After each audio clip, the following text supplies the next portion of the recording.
Today's the day the Supra gets a little bit of love. Maxspeedingrods adjustable coilovers going in. If anybody has a fender, I'm interested. And a dash, and a windshield, and some stuff that doesn't look like this. And. All right, no complaining for reals. Today's the day.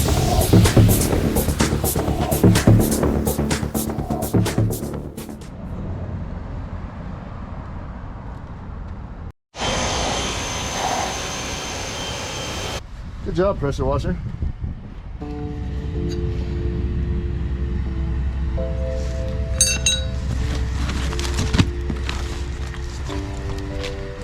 All right, upon opening the box, we got ourselves some instructions, which is always great to have. We'll take a look at those in a second. We've got some wrenches, which you're gonna probably use to adjust and set the ride height, I would imagine. Things are definitely packed. And there we got 1, 2, 3, 4 springs, huh? So, I guess let's get to it. And that's pretty much all you have in the box.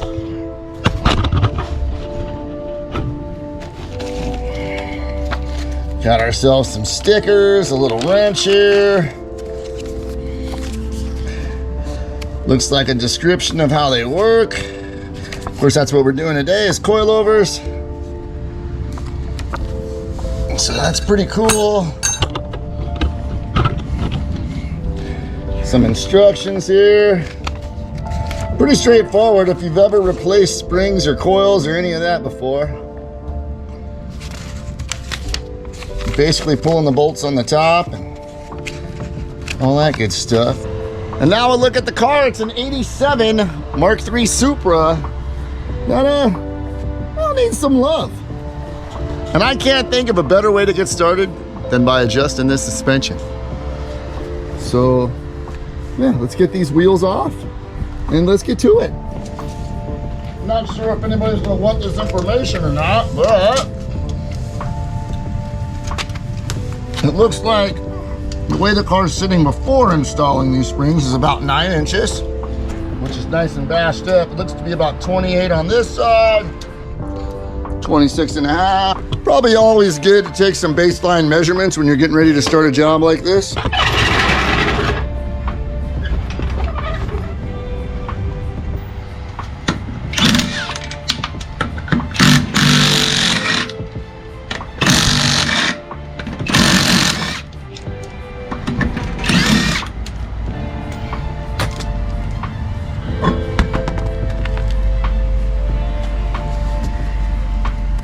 All right, so now that you can see I got the wheel off, you might say to yourself, dude, you're missing a lot of parts here, and you're right. So sometimes the best thing to do to motivate yourself to get to work on your project car, I've found, is to correct the stance. I got the springs. I know some might say you're putting the cart before the horse, but this is my horse, and I want to stare at it in the driveway with springs on it in a better stance, knowing that good performance is on its way. So, with that being said, I'm gonna go ahead and move forward and get these springs installed. I'm sure most of you were hoping that this was gonna be a turbo car when I popped the hood. Well, it's not. It's just your 7M GE that doesn't wanna run right currently, which is another reason I'm focusing on these guys. Normally, you'd have to take all 3 of these bolts off and take that bolt off there in the bottom. As you can see, that one's already loose. And this one's only got 1, so our job's a little bit easier today. Now there's just one main nut and bolt that you have to remove to get the bottoms out. And once you do,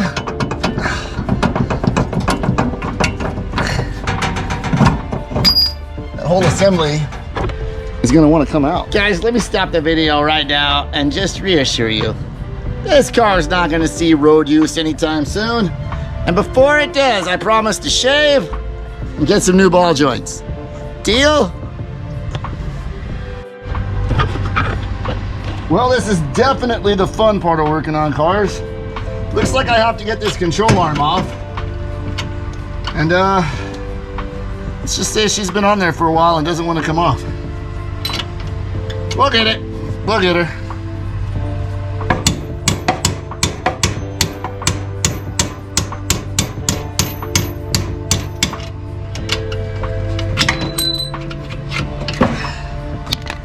All right, and with the control arm out of the way, we should be able to get this girl out and finally get going. Don't want to lose that one nut. We're gonna need it. Normally there would be 3 of those bolts, but I've always been told that no matter how you find the job, it's how you finish the job that matters. So we'll make sure we get 3 nuts back on there, and we'll tighten this guy. And we're already winning. Small victories, folks, small victories. Hey! Out with the old, in with the Maxspeedingrods. I need a cool camera transition right here. I'm just kidding, I don't even know if this is the front and the rear. It's time to go read those instructions. Spring seat, spring lock ring, lowering mount. Turn the cylinder counterclockwise. So again, our factory springs are 21 3/4 tall. I've set these at 20 1/4, which makes this car basically about 1.5 inches lower. We're gonna go ahead and tighten this lock ring down. For fitment purposes, that's gonna do. I'm not gonna get carried away and snug those yet. Let's go ahead and get this in the car. Move on to the other side. Okay, so let's go ahead and get these springs in.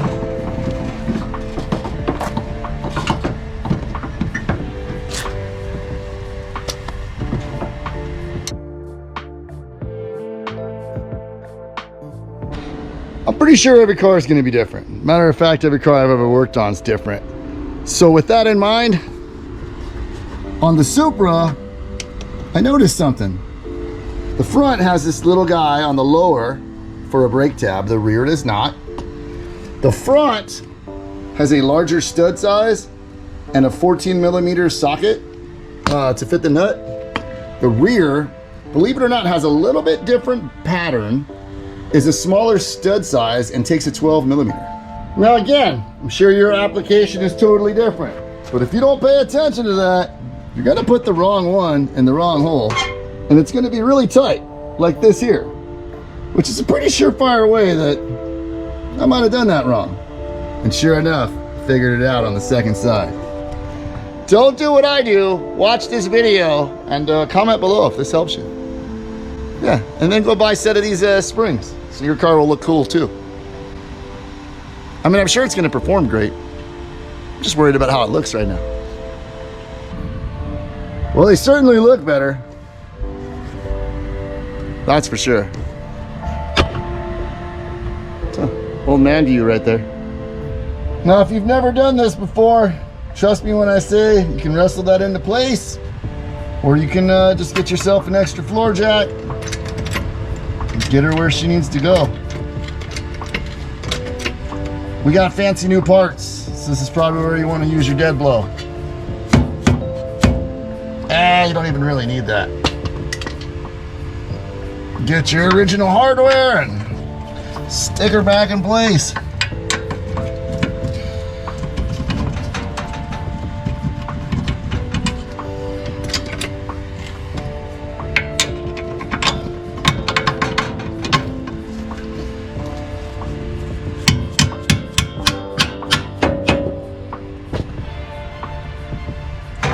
It's always fun when things are going back together.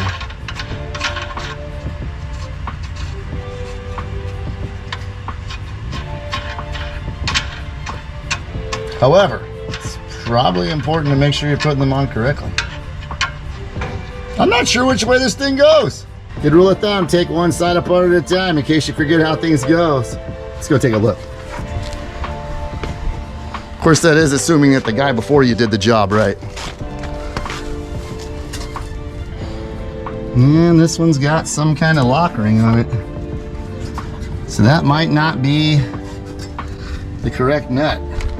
It figures. All right, second verse, same as the first. For those of you that don't sing, that means you go to the other side and you do exactly the same stuff. Only now, hopefully, it's easier because at least you know what to do or how it comes apart. That doesn't mean the parts are going to cooperate or that you're going to find less broken stuff. If you're going to work on cars, better have a great attitude.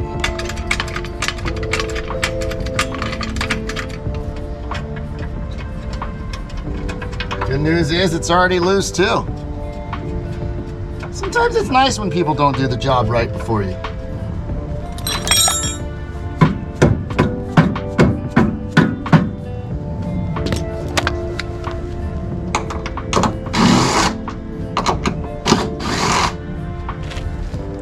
Well, that's kind of cool.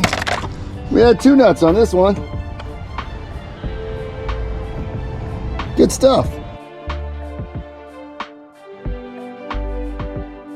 So depending on what type of car you're working on, hopefully that little tip saves you some time and some frustration. And you only have to do things once, which is good, because that saves time and frustration. Now, to be fair, may have been marked in the instructions somewhere. I didn't read them all the way through. My fault, Maxspeedingrods. You guys provided them, and I chose not to use them. That's on me. Now, where are my glasses?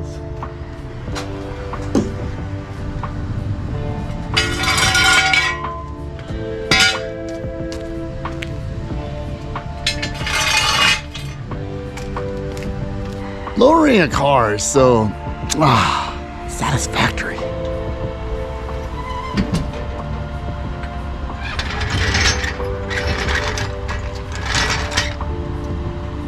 Alright, looks like we can do better than that. What do you think? Oh wow, that looks good. I think we can go lower. Alright, so that's pretty much it for the front. Time to turn our attention to the back of the car where hopefully things go as smooth. Let's see what kind of missing parts we can find back there. And it's pretty much the same situation back here. Well, that is in the missing parts department. I'm just kidding, this side has brakes. I went ahead and took this nut off already, but it seems like the uppers match the fronts. 1 nut on this side, and would you look at that? 2 nuts on that side, exactly like the front. Hopefully these rears are easier than the fronts, meaning we don't have to disconnect control arms or anything. Would be nice. Looks like we're close. Oh! Thank goodness. All right, so I outed myself. I told you guys earlier I didn't read the instructions. It's actually super simple. So the back coilovers work just like the front. Meaning if you want to raise the car, counterclockwise. And if you want to lower the car, back this lock ring off and just lower them up. It's that simple. Now, as far as getting them the height you need for your application, that's going to be a lot of trial and error. And since we're not driving this car yet, well, I guess that means we just got to set it the way we like looking at it in a driveway. I think I'm going to try 20.5 inches at this one too. Oh wait, that was 20 1/4. 1.5 inches total. 1.5 inches less than stock. Should be easier because they're not as tall now, so they should fit in easier. Does that make sense? Yeah. Because you're not trying to put the same long spring in. Don't put your hands in there because I don't want to pinch you. There you go. Yeah, I just didn't want to pinch you. All right, stop. Don't screw it all the way down. Okay. You only want it on to where it's not going to fall off, so we can get it aligned down here. All right. So just put it on to where it's like 2 or 3 threads, you know? Yeah. All right, let me give you guys a little pro tip. Right there. Get someone to help you. They can put those nuts on the top for you while you hold it from the bottom. Don't thread them all the way down. Let them hang. It's going to help make the bottom easier to align. As you can see, now that we're lowered, right? We need to jack this control arm up some to line this puppy up. So you want to get that blue jack? Yeah. Since you're here, if you don't know what I'm doing. That jack and jack stand's holding the car up. Yeah. And then this is gonna Just help move it up. help move the suspension, because see, we've shortened it 1.5 inches, so it doesn't reach now. Yeah. Hopefully it lines up.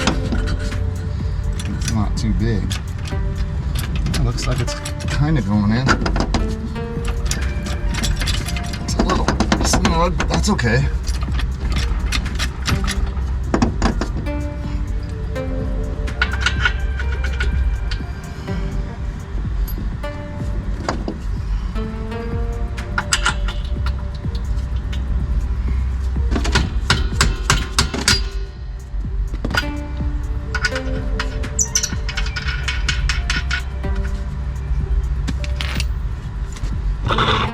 And then we just tighten it up. Once we've got the bottom secured, we can move up top and tighten these guys. And not with one nut, but with 3 nuts that Maxspeedingrods would so kindly provide us.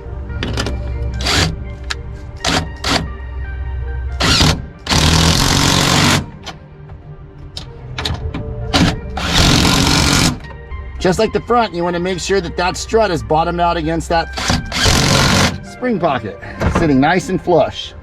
And that's it. Installation complete. Yeah, we figured as long as we were putting the wheels back on the car, we might as well at least order a new set of these off Amazon. So use the code in the description and get yourself a set. This is the fun part. Oh, those wheels? You know, those are the wheels that were on here. Go back, rewind it, check it out. Those were there the whole time. Hold on. Yeah, it's recording now.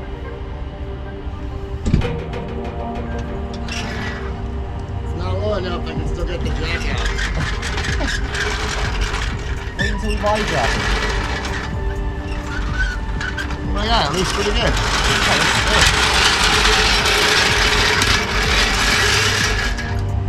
I gotta say, I'm pretty happy with that. Well, there you have it, folks. Lowered and looking good. How will it handle on the track? I have no idea.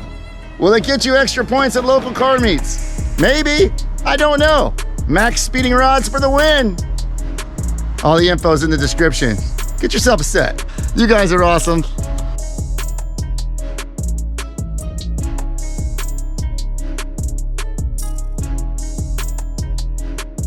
Now, if you guys remember in the beginning, I went ahead and tape measured this car.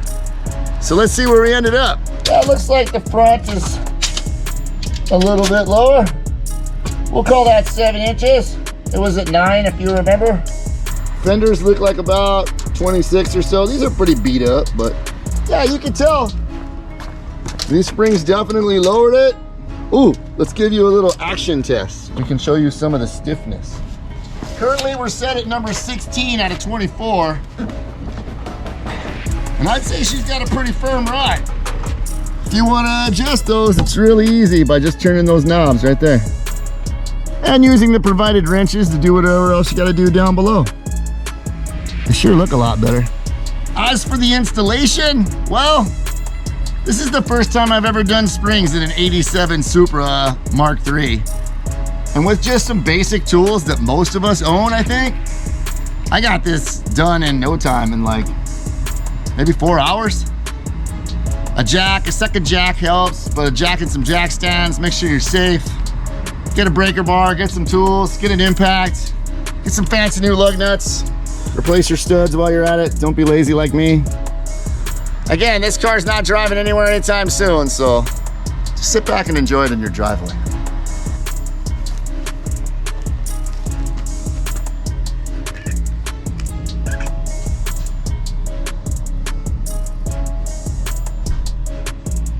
Check out my fancy barrel.